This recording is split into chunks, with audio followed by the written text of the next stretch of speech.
सूर्यदेव इंद्र को सावधान करते हैं। दिति इंद्र को प्रताड़ित करती है। श्री गणेश दिति को सत्य का ज्ञान कराते हैं।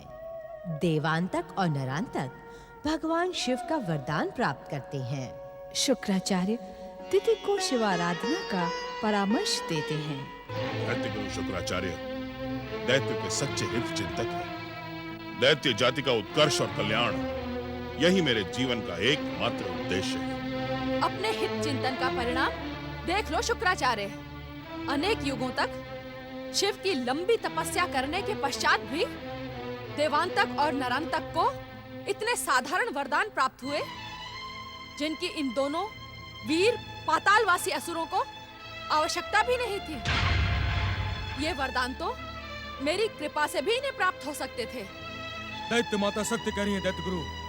शिव ने मुझे स्वर्ग विजय करने का वरदान दिया है, परंतु सावधान करते हुए यह भी कहा है कि यदि मुझसे तनिक भी अन्याय और अत्याचार हुआ तो मेरा सर्वनाश हो जाएगा। हाँ दैत्य गुरु, मुझे भी पृथ्वी का राज्य देकर शिव ने सावधान किया है। देवांतक, नरांतक, तुम दोनों को इच्छित वरदान मिलने पर भी तुम असंतुष्ट हो। इनके असंतोष का कारण है शिव की कूटनीति। शिव नहीं चाहते कि ये दोनों एक साथ रहें। अलग अलग रहने के कारण इन दोनों की संयुक्त शक्ति से त्रैलोक्य में ये दैत्य साम्राज्य स्थापित ना कर सकें। ये शिव का अन्याय नहीं तो और क्या है? आशुतोष, भगवान शिव ने जो कुछ भी किया है वो उचित ही किया है। यदि इन दोनों ने अन्याय और अत्याचार के बल पर तीनों लोकों में असुर साम्राज्य स्थापित करने का अनुचित प्रयास किया तो इनका अंत निश्चित है। दैत्य और असुर यदि बल प्रयोग नहीं करेंगे, अन्याय और अत्याचार नहीं करेंगे, तो उनकी सत्ता को कौन स्वीकार करेगा? जिस भक्ति की शक्ति पर इन्होंने पृथ्वी और स्वर्ग का साम्राज्य पाया है, उस पर विश्वास रखो। शिव कृपा से वही होगा जिससे दैत्य जाति का कल्याण हो। देवांतक, नरांतक, दैत्य गुरु एक बार पुनः दैत्य शत्रु का कर्तव्य निभा रहे हैं। इनके परामर्श से शिव आराधना करके तुम दोनों एक बार अपना सर्वनाश कर चुके हो। अब तुम वही करो जो मैं कहती हूँ। हमें आप पर पूर्ण श्रद्धा है दैत्य माता। आपका परामर्श हमारे लिए आज्ञा है। हाँ, कहे क्या करना होगा हमें? अपनी भयानक, विध्वंसक और विस्फोटक शक्ति का प्रयोग करके तुम दोनों दैत्य साम्राज्य की स्थापना करो। इस दैत्य शत्रु के समीप एक पल भी रुकना अब तुम्हारे लिए घातक सिद्ध होगा। जो आज्ञा दैत्य माता।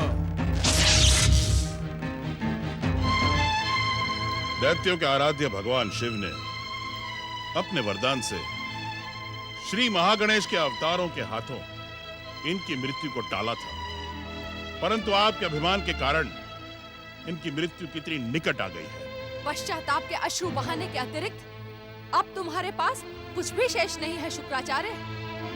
अब तुम इस पर्वत गुफा में रहकर अपने शिव को प्रसन्न करने का मूर्खतापूर्ण प्रयास करते रहो।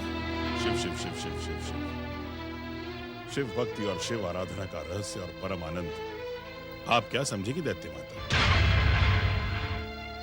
आप पर तो प्रतिशोध और प्रतिरोध का लेप चढ़ा हुआ है। सत्य को पहचानने की शक्ति अब खो चुकी है। इस गुफा में बैठकर शिव को पुकार पुकार कर सत्य को पहचानते रहो शुक्राचार्य। असुर और दैत्य जाति को अब तुम्हारी तनिक भी आवश्यकता नहीं है। देवांतक और नरांतक की विजय की भूमिका अब मैं बनाऊंगी। दैत्य माता दीति, जिस प्रकार आपने अपने मिथ्या अभिमान का हलाहल विष अपने पौत्र तारकासुर को पिलाया था, उसी प्रकार आप देवांतक और नरांतक के मन में भी विष खोल रही हैं। इसका परिणाम दैत्य जाति को चुकाना होगा। अब इन दोनों की मृत्यु परम देव श्री महागणेश के अवतार के हाथों निश्चित है। ओम नमः शिवाय। नहीं नहीं नहीं, यदि भगवान शिव ने देवताओं के ऐश्वर्य को धूल में मिलाने के लिए दुष्ट देवांतक और नरांतक को वरदान दिया है, तो हम कायरों की भांति अपना मुंह छुपाकर यहाँ वहां नहीं घूमेंगे। हम अपनी शक्ति से दैत्यों को पराजित करके ही रहेंगे। क्षमा करें देवराज, देवांतक और नरांतक की महाविस्फोटक शक्तियों को अब शिव कृपा प्राप्त हो गई है। उनका विरोध करना देवताओं के हित में ना होगा। यदि हमारे भीतर आत्मविश्वास है तो शत्रु की शिव कृपा हमारा बाल भी बांका नहीं कर पाएगी। दैत्यों को हम स्वर्ग में प्रवेश नहीं करने देंगे। परंतु देवराज, वरदानी दैत्य शक्ति के सम्मुख देवताओं की पराजय तो... आप तो युद्ध से पूर्व ही पराजय की रूपरेखा बनाने लगे। लज्जा आती है तुम्हें देवता कहते हुए। वरुण देव, आज्ञा देवराज। इसी समय जाकर देव सेना को सचेत करें। दैत्य सेना के विरुद्ध युद्ध करने के लिए आवश्यक अस्त्र शस्त्र से सुसज्जित करें। जो आज्ञा देवराज, परंतु... अब किसी किंतु परंतु की आवश्यकता नहीं है। देवराजेंद्र युद्ध की घोषणा कर चुके हैं। इस युद्ध में दैत्यों को पराजित करना देवताओं का कर्तव्य निश्चित हो चुका है। अब इस निर्णय में किसी भी विचार की संभावना नहीं है। जैसी आपकी इच्छा देवराज।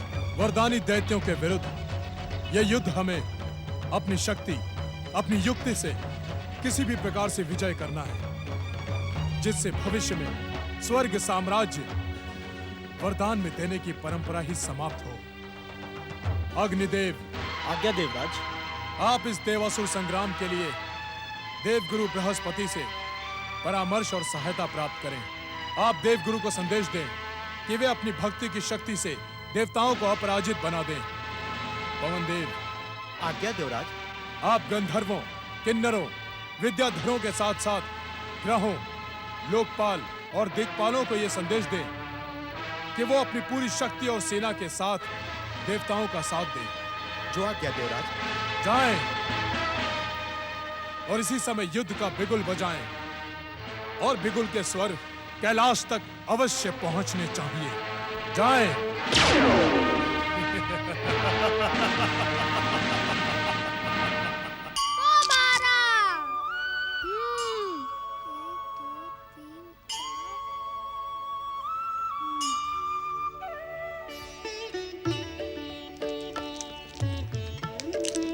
माता, अब आप खेलो।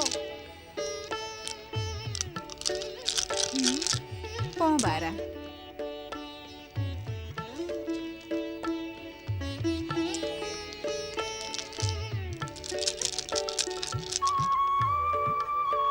भैया कार्तिकेय, यदि तुम माताश्री के साथ चौसर खेलने के इच्छुक हो तो आओ, मैं हट जाता हूँ।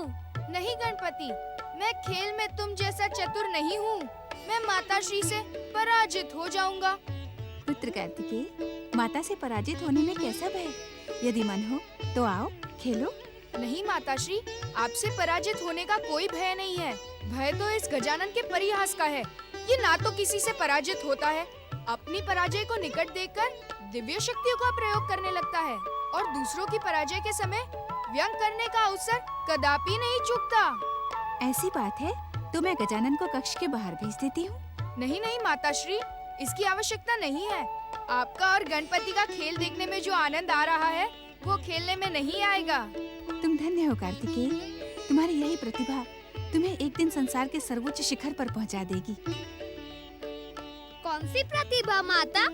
गणपति, जीवन में वक्ता बनने से अधिक कठिन होता है श्रोता बनना। प्रदर्शक बनने से अधिक कठिन होता है दर्शक बनना, क्योंकि श्रोता और दर्शक के भीतर धैर्य और संयम सबसे अधिक मात्रा में होता है। सफलता धैर्य और संयम को ही मिलती है।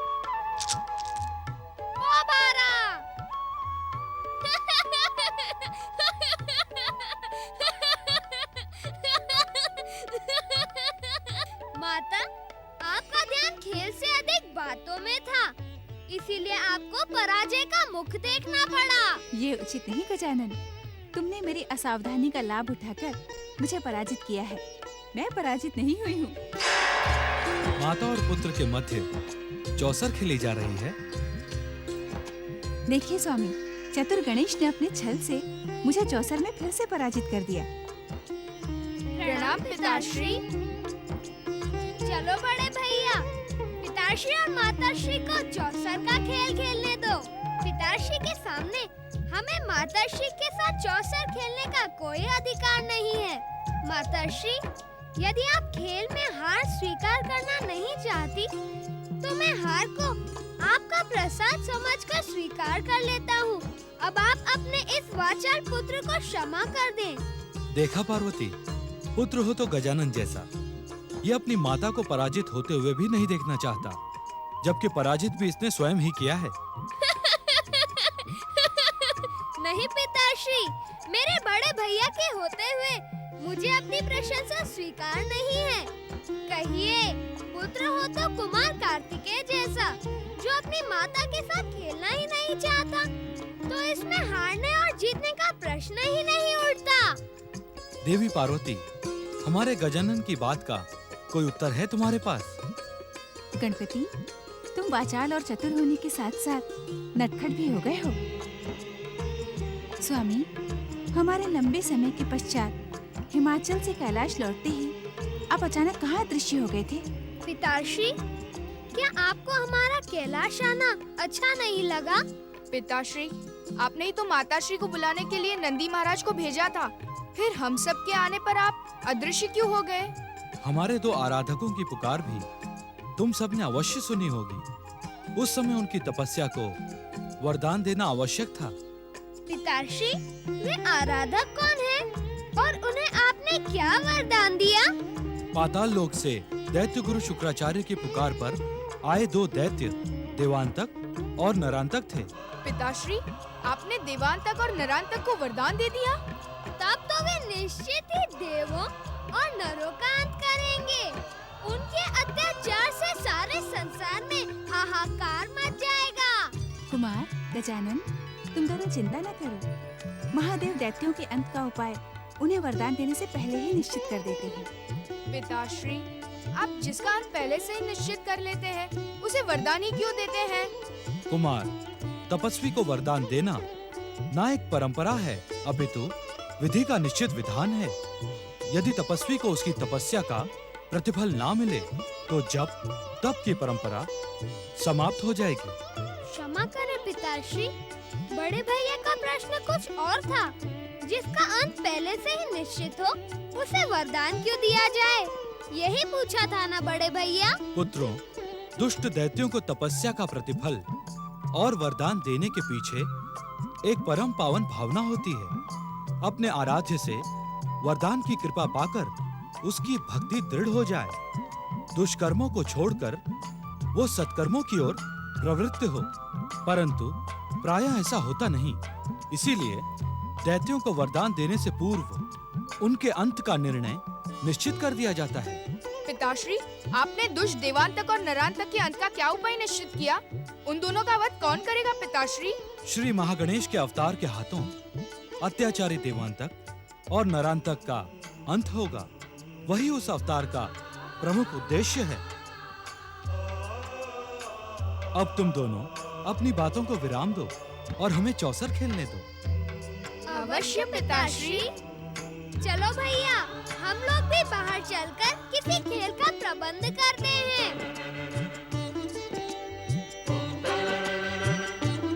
ओम महागणेशाय नमः।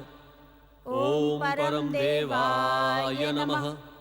ओम विश्ववरदाय नमः। ओम महागणेशाय नमः। ओम परम देवाय नमः।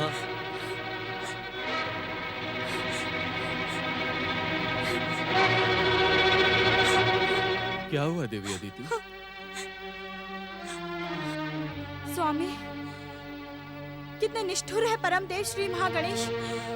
मुझे महत्कट जैसा महान पुत्र प्रदान करके उन्होंने उसे अपने पास बुला लिया।